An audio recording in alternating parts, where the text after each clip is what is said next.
मारो इसे और मारो इसे, ये इसी लायक है। अरे मारो गया रे। सरपंच जी, कालिया को चोरी करते हुए हम सब ने रंगे हाथ पकड़ा है। अब इसे गांव से बाहर निकाल देने में ही हम सबकी भलाई है।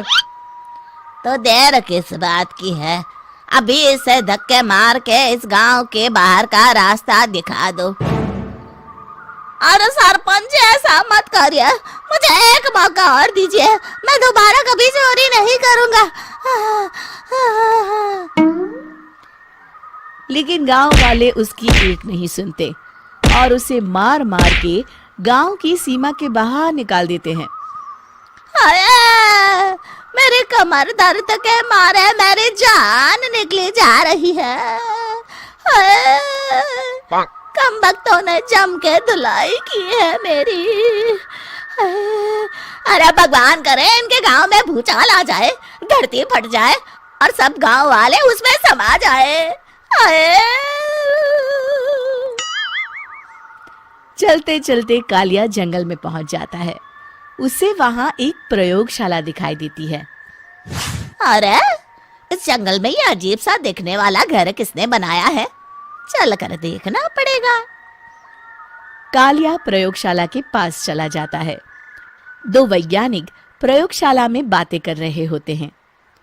बधाई हो डॉक्टर चमन, आखिरकार हम दोनों ने मिलकर एक ऐसी घड़ी का आविष्कार कर लिया है जिसे पहनकर कोई भी इंसान गायब हो सकता है। हाँ हाँ, तुमने बिल्कुल सही कहा डॉक्टर जर्माटो। अब कल सुबह ही हम इस जंगल से निकल जाएंगे, लेकिन उससे पहले आज रात के खाने का बंदोबस्त करते हैं। हाँ हाँ, मुझे तो बड़ी जोरों से भूख लगी है, चलो चलते हैं। दोनों वैज्ञानिक वहां से चले जाते हैं। उनके जाते ही कालिया प्रयोगशाला में दाखिल होता है। अच्छा तो ये बात है। कालिया बड़े से कांच के अंदर रखी घड़ी को बाहर निकाल लेता है और अपनी कलाई पर बांध लेता है। फिर घड़ी में लगा बटन दबा देता है। कालिया को एक जोरदार झटका लगता है।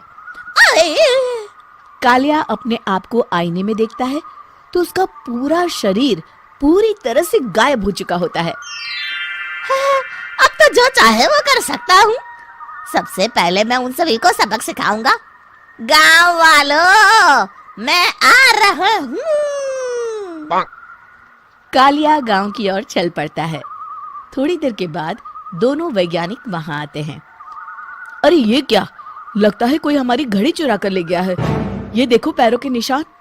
अब क्या होगा, अगर वो घड़ी किसी गलत हाथों में पड़ गई तो अनर्थ हो जाएगा। तुम चिंता मत करो, हमारी घड़ी में जो बैटरी लगी है ना, वो सिर्फ 24 घंटे चलेगी। उसके बाद वो घड़ी काम करना बंद कर देगी। उधर दूसरी तरफ गांव में सरपंच अपने घर में सो रहा होता है। तभी एक आहट से उसकी नींद खुल जाती है। अरे कौन है वहाँ? बड़े मजे से सो रहा है, आज मैं तुझे नहीं छोड़ूंगा। कालिया पास में पड़ा डंडा उठाकर सरपंच की पिटाई शुरू कर देता है। ये ले, ये ले, इसी लायक है, ले। अब मर गया।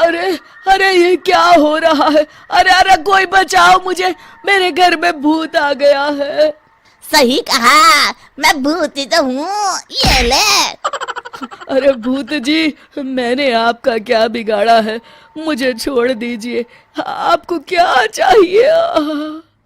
तेरे घर में जितना भी पैसा है ना, मुझे ला कर दे दे, तब मैं तुझे छोड़ दूंगा और यहाँ से चला जाऊंगा। सरपंच अपनी तिजोरी से पैसे निकालकर एक बड़े कपड़े में बांधकर जमीन पर रख देता है और कालिया वो सारा पैसा लेकर वहां से चला जाता है। दूसरी तरफ जमींदार गांव के चौराहे पर खड़ा कुछ लोगों से बात कर रहा होता है। इस कमीने जमींदार ने भी मुझे बहुत पीटा था, इससे भी बदला लेना तो बनता है। हाँ? जमींदार अचानक अपने आप को चांटे मारने लगता है। अरे भाई ये क्या हो रहा है? जमींदार साहब, अब ठीक तो है ना? अरे मुझे नहीं पता भाई।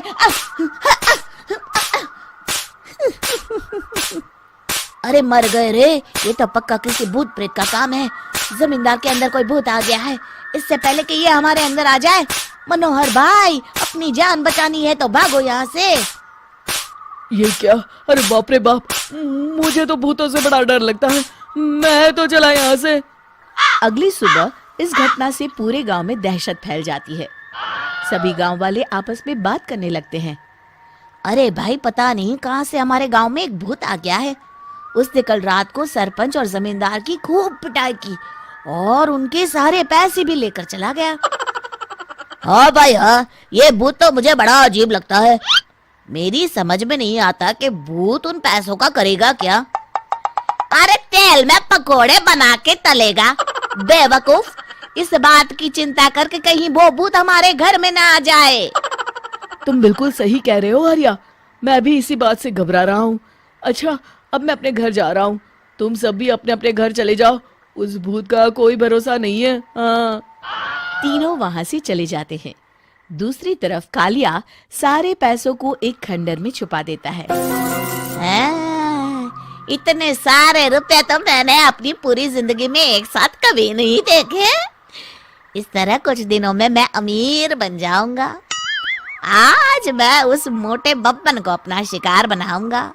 सुना है दहेज में बहुत सारे पैसे और गहने मिले हैं उसे।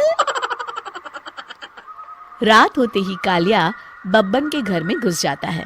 हाँ, मिल गई तिजोरी। अब जल्दी से इसे खोलकर सारे पैसे निकाल लेता हूँ। अरे खुल जा, खुल जा। खुल गई। कालिया पैसे थैले में भर ही रहा था कि तभी बब्बन उसके बगल में आकर खड़ा हो जाता है। भाई क्या कर रहा है? हाँ? अरे हट। अरे तेरी इतनी हिम्मत, मैं तेरे सामने खड़ा हूँ और तू फिर भी मेरी तिजोरी से पैसे चुरा रहा है। अरे मैं तो गायब हूँ, तू मुझे कैसे देख रहा है? कालिया अपनी घड़ी को देखता है। अरे इसे क्या हो गया है? हाय, लगता है बैटरी खत्म हो गई। अच्छा, तो आज मैं तेरी बैटरी अच्छे से चार्ज कर देता हूँ। अरे भाग्यवान, जरा मेरा डंडा तो लाना। ये मोटा मुझे नहीं छोड़ेगा। अरे भागो। कालिया भागकर घर के बाहर जाता है। बाहर सभी गांव वाले हाथ में डंडा लिए खड़े होते हैं। अच्छा, तो तू वो भूत है? मुझे माफ कर दीजिए सरपंच जी, मैं आपके और जमींदार जी के सारे पैसे लौटा दूंगा और आज ही हमेशा के लिए ये गांव छोड़कर चला जाऊंगा। शिक्षा: बुराई ज्यादा दिन की मेहमान नहीं होती, एक दिन उसका अंत हो ही जाता है।